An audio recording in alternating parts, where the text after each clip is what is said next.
Our scripture today will be coming from John 11, verse 21, and then we will skip down to verse 32. Verse 21 says, Then said Martha unto Jesus, Lord, if thou hadst been here, my brother had not died. Then said Martha unto Jesus, Lord, if thou hadst been here, my brother had not died. Skipping down to verse 32.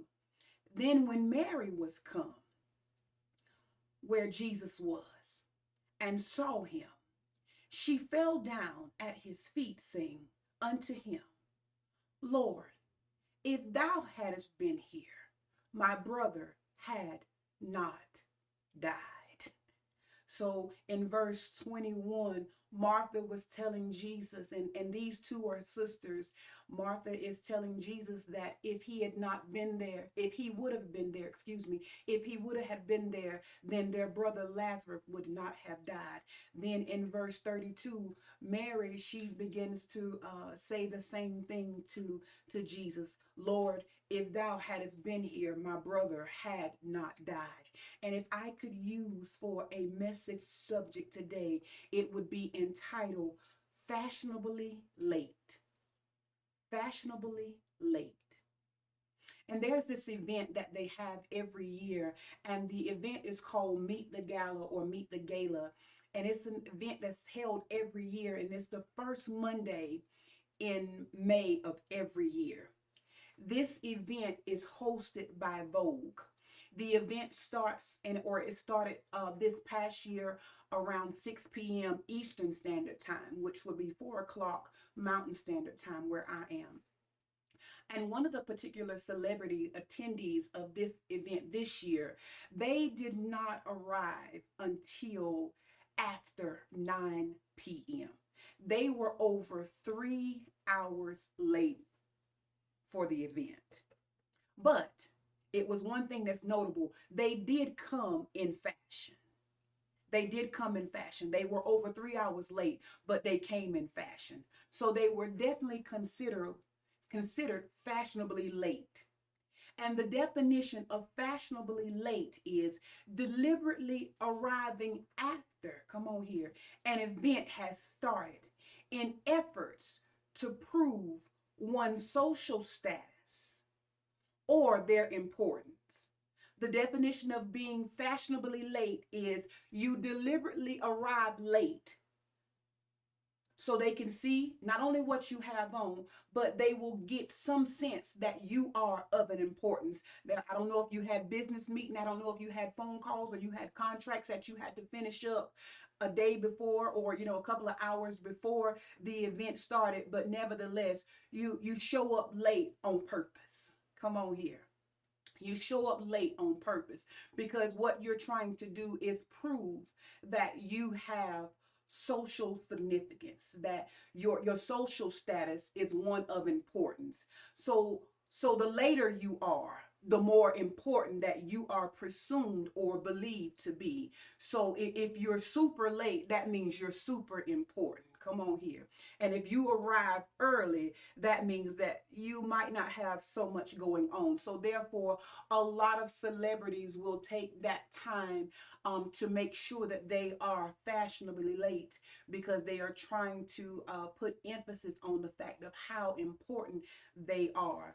And in this particular event, or at this particular event, what ended up happening was the media stood outside waiting on this particular celebrity to show up because of what it was leaked out that they were going to wear. So everybody wanted to see what this particular celebrity was going to wear. So therefore, they arrived fashionably late, but nevertheless, the media was out there waiting on them to show up. And in our text, we have two sisters, and their names are Martha and Mary, who are understandably at this time, they are mourning the loss of their brother Lazarus. Now, prior to them having buried their brother, they had sent word to Jesus, and they told Jesus a few days prior that Lazarus was sick. But nevertheless, by the time that we pick up in our story, Lazarus' sickness has escalated to the point of death. And they had prior to sent word to Jesus to tell Jesus, look, you know you love him, but he's sick. He's sick. They didn't ask Jesus to come see about him or anything like that, but nevertheless, they was making Jesus aware of the fact that he was sick. And when they sent that message to Jesus, there was no DM back, there was no inbox, there was no text, there was no email, there was no type of response back. Can anybody relate to that? I've been praying, I've been talking to God about some situations, and I ain't heard nothing back. Come on here. Can anybody relate to that just a little bit? I've been praying, I've been seeking God. I've been, hoping that I'm going to hear something back from him. But if I just be truthful about it, I ain't heard nothing back. I ain't got no type of response. I've been checking my DMs. I've been checking my prayer DMs. I've been checking, my communication lines that I got open, and I ain't heard nothing back. And so therefore, it sort of leaves you feeling hopeless. It leaves you feeling helpless. It leaves you feeling ignored and insignificant. Come on here. Like, God, you ain't heard me. I'm pouring out my heart to you. Can anybody just give me a virtual hand wave or type it over in the chat box? I can relate to that. I've been waiting to hear him. But I ain't heard nothing. I had this one particular situation that I knew that if I just poured my heart out to him, if I poured my complaint out to him with enough expression, I knew I was going to get some type of response. Come on here. I knew he was going to say something. I can relate. Thank you, woman. I can relate to that.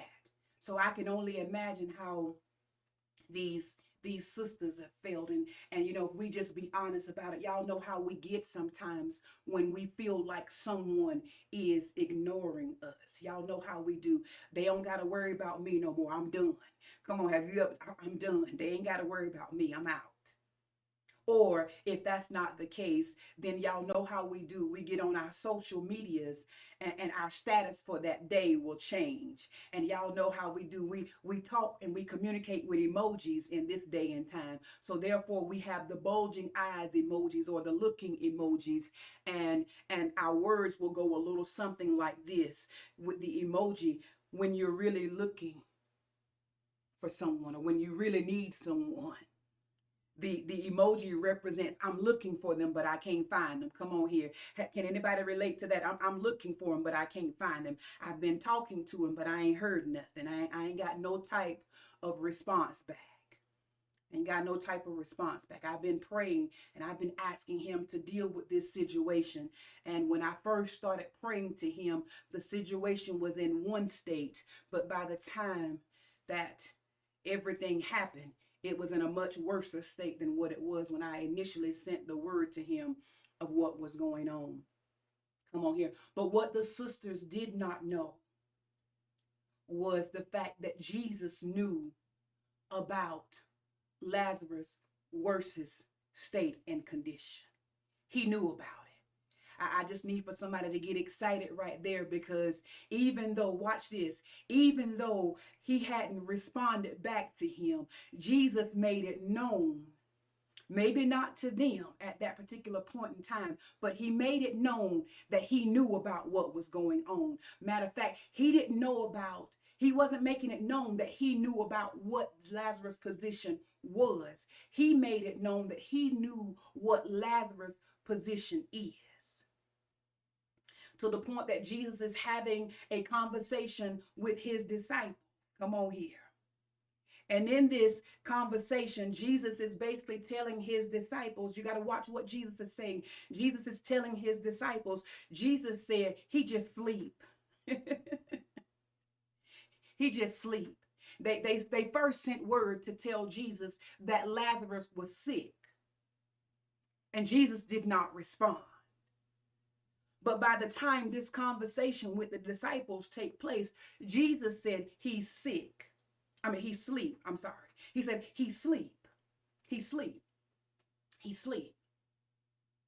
And the disciples, they couldn't They couldn't understand that because they said, well, if he sleep, then he can wake himself up. And Jesus was actually referring to the fact that he knew what Lazarus' condition had grown into. Come on here. I came to serve notice to the body of Christ. Even though you ain't heard nothing, God and Jesus is not ignorant to the fact of what state your condition is now. Come on here. He's not ignorant to what has happened. I know when you first started praying, it was bad. It was bad. It was bad.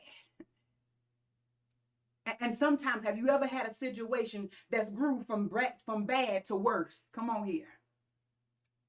It's grew from bad to worse. And Jesus's response to the disciples was, I got this. He said, I got this. He said, I got this. I just need for somebody to type that over in the message box. He got this. Even in its worstest condition, he got this. He got this. It don't look good, but he got this.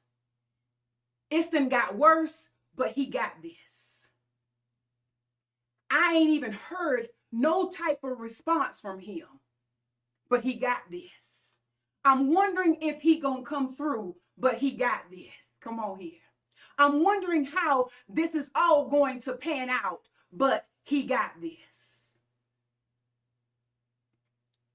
And just because God is not giving you details of how it's going to happen, it does not mean that it's not going to happen. Come on here. Did somebody just catch that?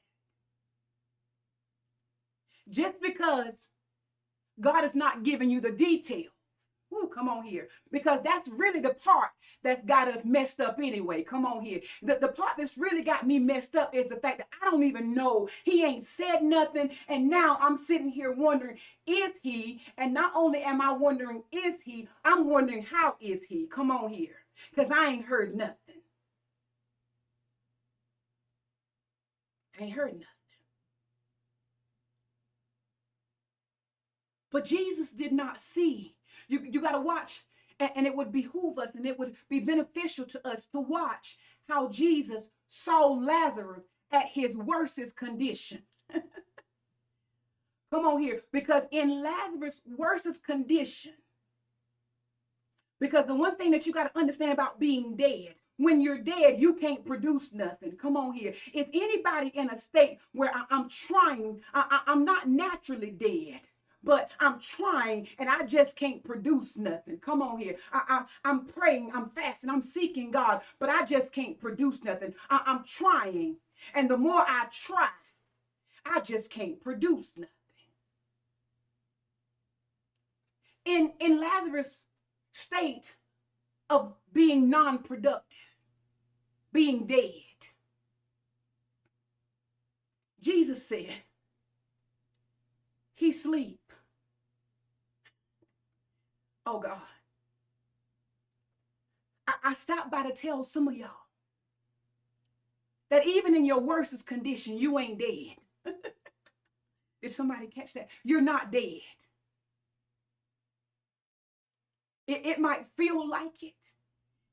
And truth be told, it might have even grown to the place where it looks like it and it smells like it. Come on here. Huh?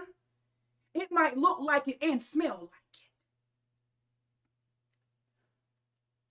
But watch how Jesus looked at it. He said, he's not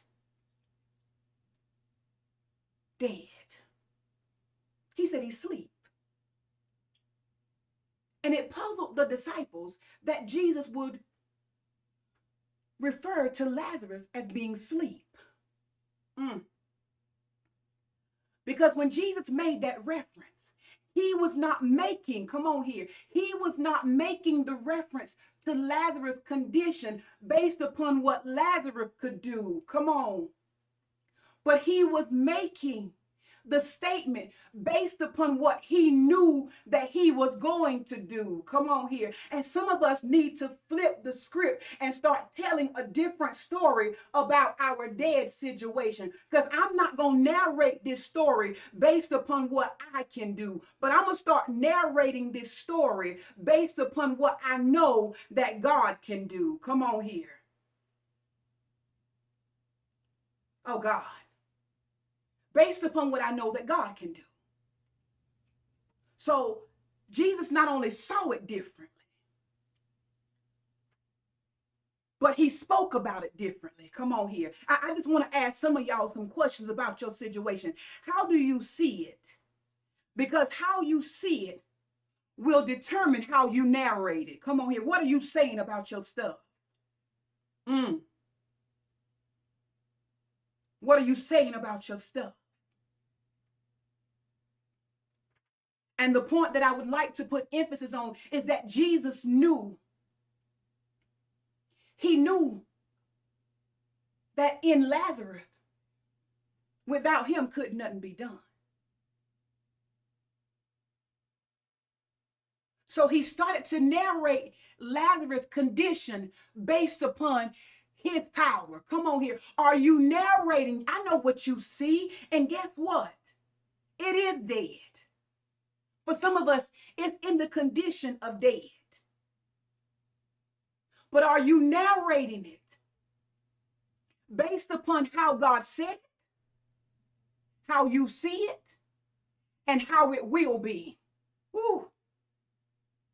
In short, some of us need to change the narrative about our situation. I am the head and not the tail. I know what my bank account says. I look at it every single day. But I'm not narrating it based upon my own physical abilities, my own natural abilities. Come on here. I'm narrating it according to what he said. I'm seeing it according to what he said. Come on here. I'm seeing my business according to what he said. I'm seeing healthy relationships according to what he said. I'm seeing my marriage according to what he said. Come on here. I'm seeing it. Because if I can learn to see it differently, come on here. If I can learn to see it differently, that'll put me in a greater position to speak about it differently. I just need for somebody to type, say, Lord, help my eyes. My eyes been messing me up. Has anybody's eyes been messing them up? My eyes been messing me up. Lord, help my eyes. Lord, help my eyes. Because my eyes, come on here. My eyes have been controlling my mouth. Is there anybody that can relate to what I'm saying? Your eyes have been controlling the narrative of your situation. Lord, help my eyes. Because when I look at it, I begin to say some stuff. And we all know that death and life is in the power of the tongue.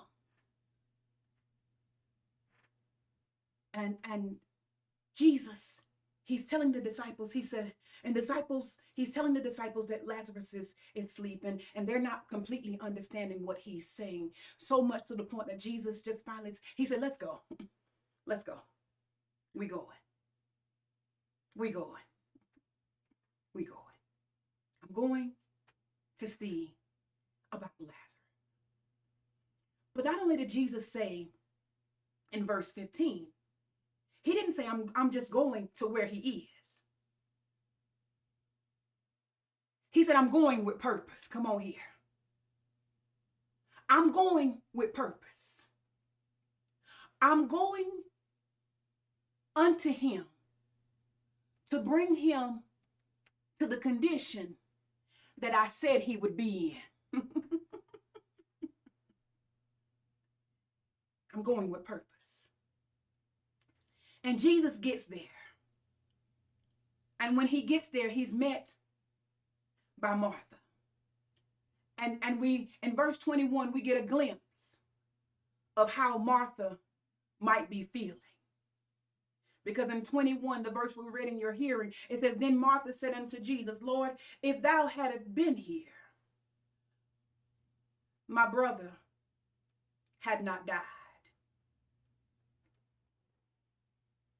My brother wouldn't have died. She said, Lord, if you just would have been here, if you just would have been here, all of this would have been prevented. None of this would be happening. Then it goes on into the conversation. And Jesus goes on into his conversation with Martha. And Jesus, though Martha is expressing what her thoughts are, come on here, about the situation. And if Jesus would have been there, how much different things would have been. Come on, can anybody relate to that? Said, Lord, I prayed. And when I prayed, if you would have came when I prayed about it, I wouldn't be having the feelings that I'm having right now. I wouldn't be dealing with the situation that I'm dealing with right now. If you just would have came when I called you, come on here. If you just would have fixed it when I asked you to. Can anybody relate to that? If you just would have came through when I asked you to, all of this other extra stuff could have been avoided, but you didn't come. You didn't come. You didn't come. All of this could have been avoided if you just would have came when I asked you to. My sister and I wouldn't be sitting here crying, and these professional mourners, we wouldn't have had to pay them, or whoever paid them, they wouldn't be on the books if you just would have came. Because I believe if you would have came when I initially called you, come on here, son, yes. If you would have came when I called you, then none of this would have been going on. And watch what Jesus' response to Martha was. And they're having this conversation, and he didn't ask Martha. He didn't say, Martha, come on here. He didn't say, Martha. He said, what do you want me to do? He didn't ask Martha that. And Martha begins to tell Jesus, she said, in verse 22, she said, but I know. She said, I'm feeling, come on here. She said, I'm feeling the way that I feel, and I'm hurt, I'm disappointed, and I'm frustrated. She said, but I know, in verse 22, she said, but I know even now, even now, whatsoever thou wilt ask of God, God will give it thee. So basically what she was saying was, watch this, and this will help anybody that's ever been hurt and frustrated and disappointed by church or church people. She said, I don't like the way that things went down. She said, but even now, I know you can do it. Come on here. Is there anybody that can say, I don't like the way my situation has turned out. I don't like how bad it's gotten. And there's been times I've had my moments about it. But I still, watch this. You are proof right now that you are in this service to even say that, God, I didn't like Because you got to look at where Martha was. She was in his presence. Come on here. Is there anybody that can relate to it and says, God, there's some things that has happened in my life, and some of this stuff was beyond my control, but I find myself still seeking your presence. Come on here. Can anybody relate to that? There's been some things that has happened, and there's been some things that I don't like. There's been some things that's hurt me and disappointed me, but God, even now, I know enough to still seek your presence. Come on here. I'm still here, God. It didn't happen the way I wanted it to happen. It didn't go down the way I thought it should have went down. But God, look at my position. Look at my place. Look at where I am. I'm still here seeking you. I had enough to still get online this morning and still say, God, I trust you even now. This thing has gotten worse for me, but even now, I still trust you. I've been hurt by this thing, but even now, I still want to tell you how good you are. I want to tell you how much I love you. Can anybody relate to that? I want to tell you how much I love you. I want to tell you how much I appreciate you. I'm hurting.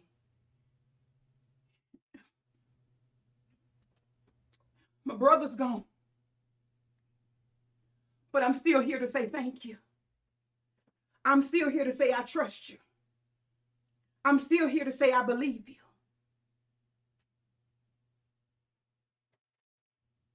I'm still here to say you got me. Can anybody just type that over in the message box? God, I've been hurt, but you still got me. I've been wounded, but you still got me. You still got me. And Jesus in verse 23, he tells her, he says, your brother is going to rise again. And she begins to go on and she tells Jesus, she said, I know he is in the resurrection, in the days to come. In the days to come, he gonna rise again. And Jesus says unto her in verse 25, he says, but that time, come on here, that time that you got set in your mind that it's gonna happen. Oh God, come on here, this gonna bless us. He said, when you bring me into your situation, he says, I become that time. Come on here. Because I am time. She didn't realize, because Jesus' response to her was, she said, I know he's going to rise in the resurrection in the last days. And Jesus said to her in verse 25, he says, I am the resurrection. He said, I am that time. Come on here. That time that you're talking about, you're standing right here in the midst of it. I just came to serve notice on somebody. Come on here. You don't have to wait until the last day to get it. If you can just find your way into his presence, come on here, he will become that he already is. Woo. She didn't even realize that she was standing in the time. Being in his presence, she was standing in the time that was going to manifest her heart's desire. Woo. Did somebody catch that? If I can just find my way into his presence, that thing that's been on my heart, I will be in the time that it will happen in. I put myself in position. But watch what he says to her. Jesus said unto her, I am the resurrection and the life. He that believeth in me, though he were dead, yet shall he live. Verse 26 is the most important thing, one of the most important things that Jesus is going to say to her, that Jesus is getting ready to say to us. In verse 26, he says, and whosoever liveth and believeth in me shall never die. Do you believe? Oh God. Watch what he asked her. It's important. He said, believeth thou this? Or he's basically asking her, do you believe? Come on here. Jesus, we got to catch this, because a lot of times we're thinking that Jesus is going to ask us, what do we want out of the situation? Oh God. How many of us can just be truthful about it? I've been waiting on him to ask me what I want.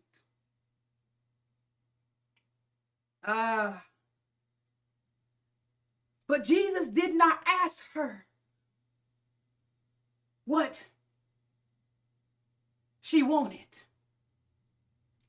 He was specific in what he was saying to her. Come on here. Can somebody just type it? Type it for me over in the message box, Tanya. He's intentional. Come on here. He's intentional. Jesus told her, first of all, come on here, who he was. He said, I am the resurrection. The thing that you said was going to bring your brother back. Oh God, y'all got to catch that. The thing that you said that was going to bring your brother back. Jesus said, I am that. You're standing in the very presence of that time. Woo! I am that. He did not ask her what she wanted. His question to her was, come on here, Miss Renata. His question to her was, do you believe? Woo! Come on here. Did somebody catch that? Because some of us have missed it because we're waiting for Jesus to ask us what we want. But if we flip through those 66 books in his word, he will tell us who he is. But the bigger question is, come on here. Do you believe? Come on here. Do you believe that I can fix it? Come on here. I don't care how bad it's got. The question is, in its worst condition, do you believe I can fix it? Woo! Did somebody catch that? I know it's gotten bad, but do you believe? I know it's grown worse from the last time, but do you believe? Matter of fact, it's been in there now. Lazarus was there 4 days. But do you believe? Do you believe? Do you believe? Do you believe? Do you believe? Come on here. I just need for somebody to ask themselves the question, do I believe? I know it's gotten bad. And if we look at it in comparison to Lazarus, it's dead and it's stinking. Y'all know I'm from the country. It's dead and it's stinking. It ain't stinking, it's stinking. We say stinking with the S-T-A-N-K-Y. It's stinking.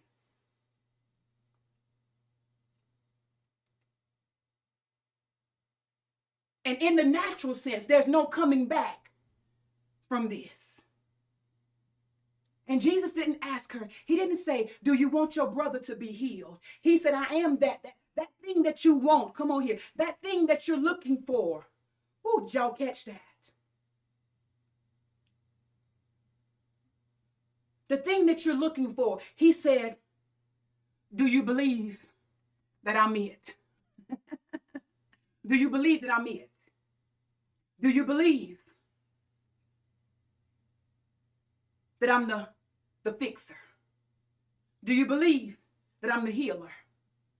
Do you believe that I am the provider? Do you believe that I am the sustainer? He said, do you believe?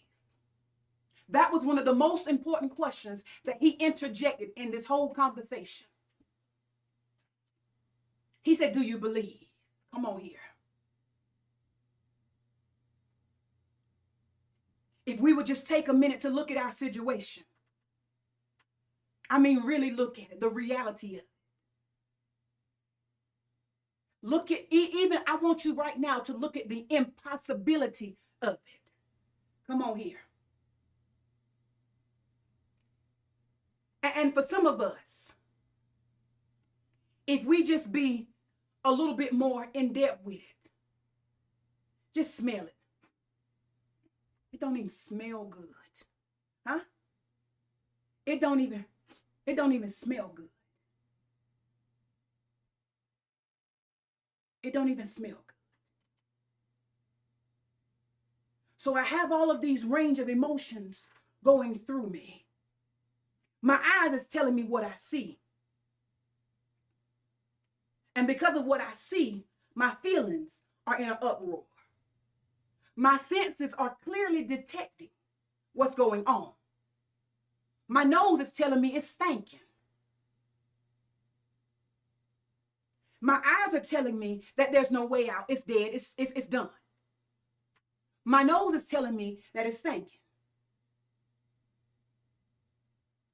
But my faith says, I believe. Come on here. Can anybody relate to that? My eyes tell me that there's no way. It's dead. It's done. My nose is telling me, my senses are clearly detecting what is going on. Yes. Yes. But is there anybody that can say, even though my senses are fully detecting what's going on, my faith says, I believe. Come on here. My faith says, I'm gonna believe this thing. Because all I had to do was get in his presence. And he becomes that I'm seeking. He becomes that I'm looking for. And Jesus has this conversation, and we're about ready to move towards closing. Jesus has this conversation. And at the end of the conversation, Martha tells Jesus that she believes. And I got to make sure that I'm able to convey to you what was in my notes about that particular situation with Martha. In order for you to truly believe God, watch this, you're going to have to win the battle of emotions. Come on here. In order for you to truly believe God, you're going to have to win the battle of your emotions. Because your senses are detecting and they're picking up the reality of what's going on. But your trust, your faith is going to be that thing that pushes you over what you're feeling to the point where you say, I still believe God. Come on here. In order to truly believe God, and I'm going to ask LaShawn to put that on our socials today. If you're truly going to believe God, you are going to have to win the battle of your emotions. And Jesus finishes the conversation, and she ends the conversation with Jesus by telling him that she does believe. She said, I believe. She said, yes, Lord, in verse 27. She says, yes, Lord, I believe that thou art the Christ, the Son of God, which should come into this world. And she went her way, and she goes to get her sister now. And then she goes to get Mary, and then Mary comes. And Mary tells Jesus the same thing. I'm going to read it for you in 31.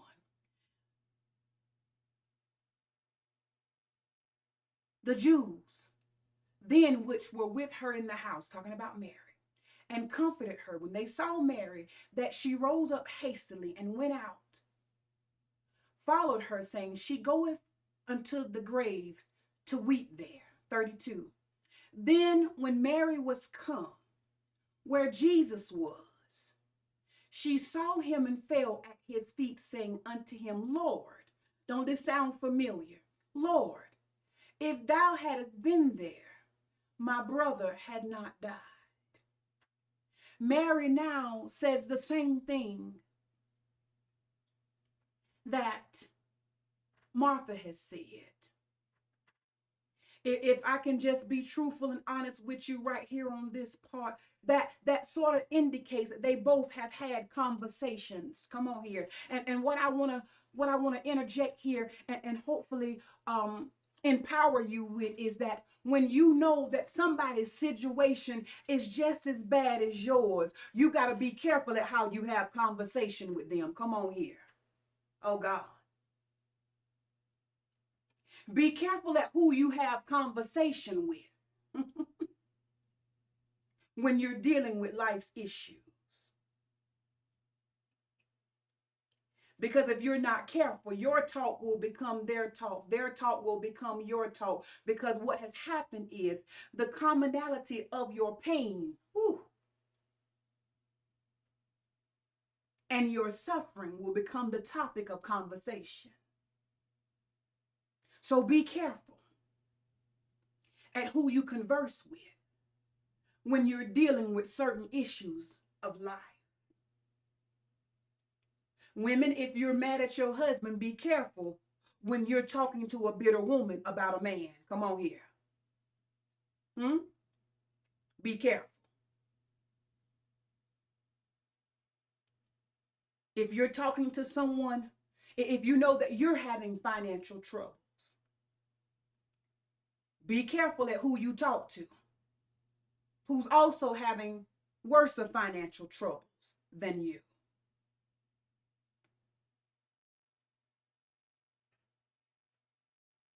I'm going to say that again. Women, when you know that you're having relationship issues, marital issues, be careful at who you have conversation with that are having just as worse issues, if not worse, than what you're having.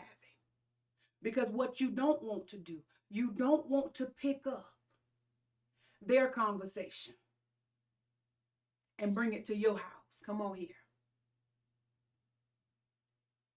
You got to be careful. You got to be careful at who you have conversation with when you're dealing with certain issues of life.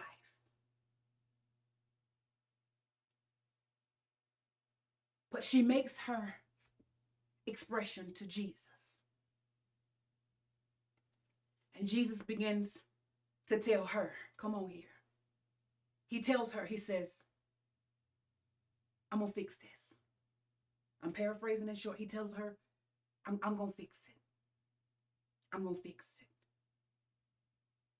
But what I want to put emphasis on as we move closer to closing is that even though Jesus assures them that he's going to fix the situation, it's beneficial if we look at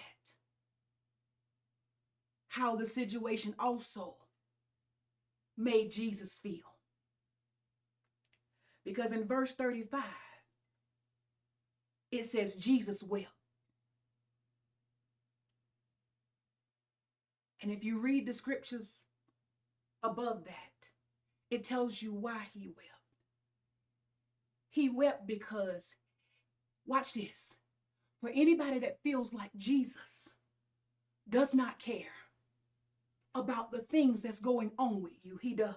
Come on here. He does. He cares about the things that have caused you pain, heartache, frustration, and disappointment.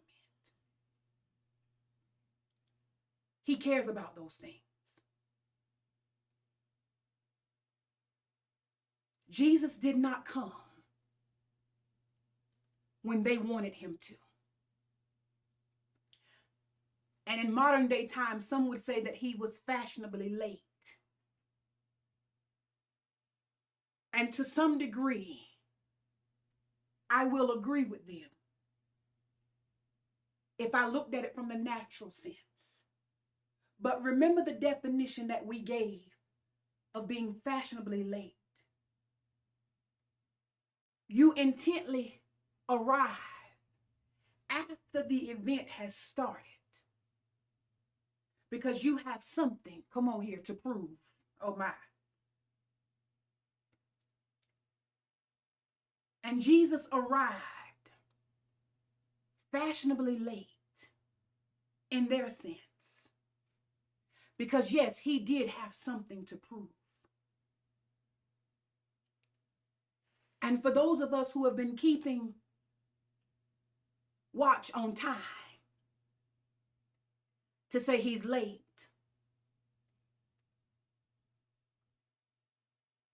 I want to try to help you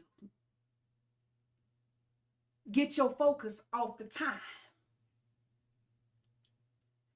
and get your faith up to believe. Come on here, did somebody catch that?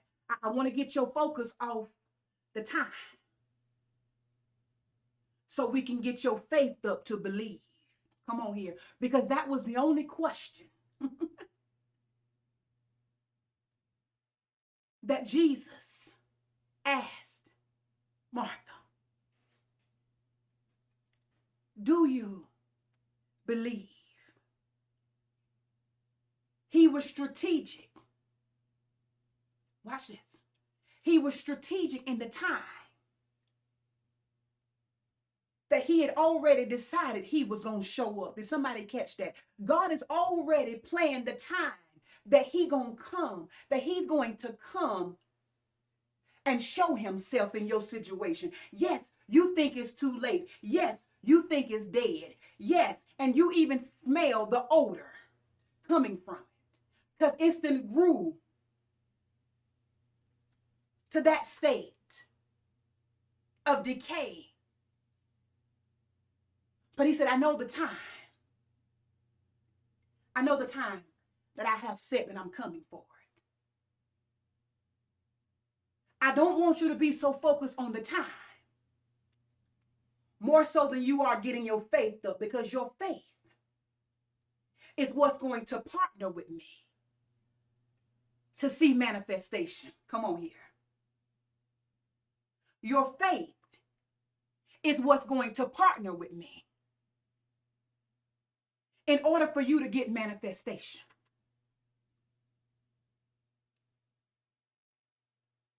We don't have to be concerned with time. But the bigger question is, do I believe? Do I believe? Do I believe? God is strategic in the time that he has allotted to show up in your situation. Some of us, we've already shed tears.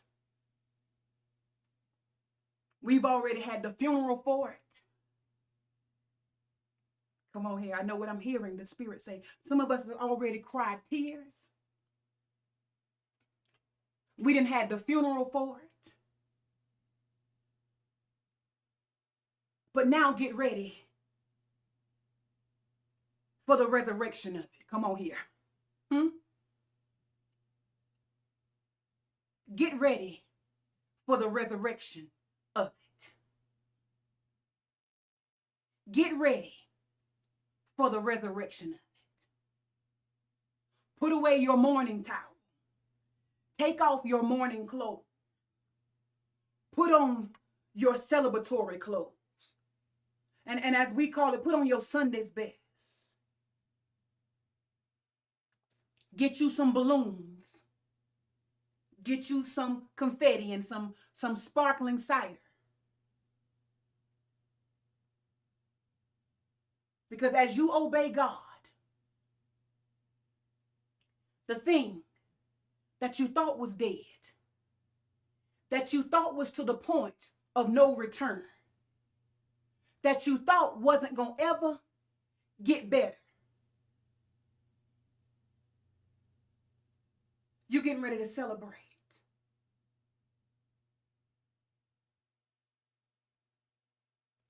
I had to let it get to this place. Come on here. I had to let it get to the point of no return. There were some things I wanted to see in you. It was some things I wanted you to see in you. I wanted you to see what you was really made of. I wanted you to see who really made you. I wanted you to know that you were stronger than what you thought you were. I wanted you to know, come on here, LaShawn, that you could make it through this. I needed you to know that. I needed you to know that greater is he that is within you than he that was in the world. I needed you to know that.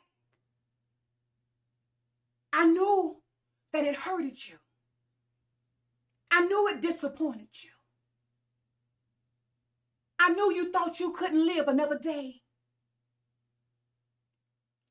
But I needed you to know that I was greater. I needed you to know what was in you was greater. I needed you to know that you could survive it.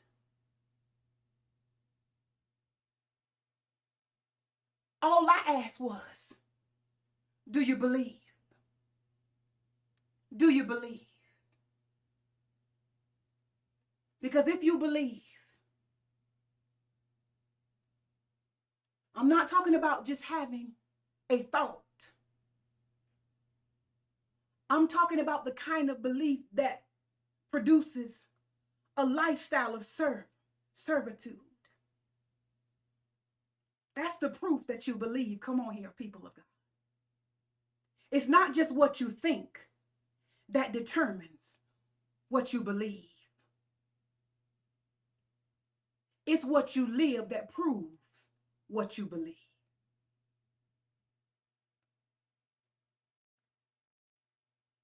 And Mary and Martha was the proof of that. Yes, they had moments. But they said, I still believe. I still believe. So yes, in some opinions, God was fashionably late. But he had a purpose. It wasn't to solidify his status. Come on here.